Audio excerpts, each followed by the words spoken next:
This video is for Ben, who was my Free Strings Friday winner, and I asked him what he's been working on. He said he's been working on fingerstyle.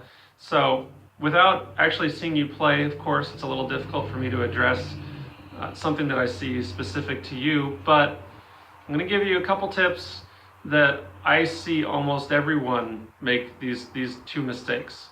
So just a couple things that I think will help you improve your fingerstyle technique.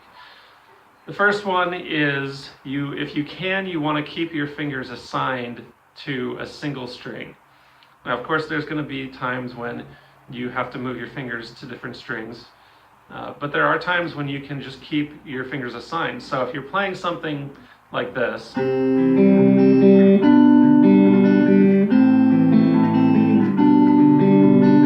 that's a picking pattern that is not terribly easy for someone who's never fingerpicked before, but if you have a little bit of experience, you can probably play that one pretty easily.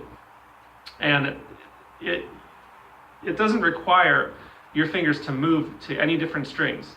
You can keep your thumb on the 5th string, your index finger can play the 4th string, your middle finger can play the 3rd string, and then your ring finger can play the 2nd string.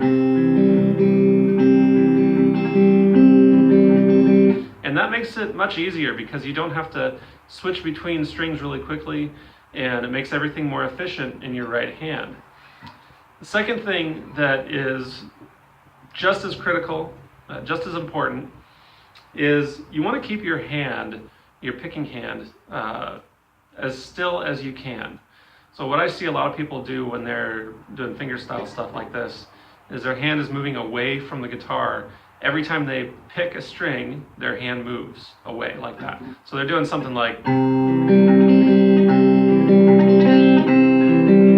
you see this kind of jerking motion away from the guitar. So what you want to do is avoid that as much as possible. You want to keep that hand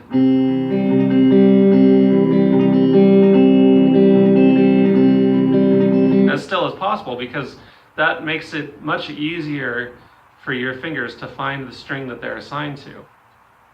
Because imagine, if you pick this string and then your hand moves way out here, and then you got to come back and hit that string again, the further your hand moves away from the guitar, the more likely it is you're going to hit the wrong string. So just by keeping your hand real close and not jerking it away when you pick the strings, that's going to make everything you do fingerstyle wise much easier. So take those 2 tips and implement those into your fingerpicking playing, and let me know if it helps you. I'm sure it will. This is Nicholas with the Olympia School of Guitar, olympiaguitarlessons.com.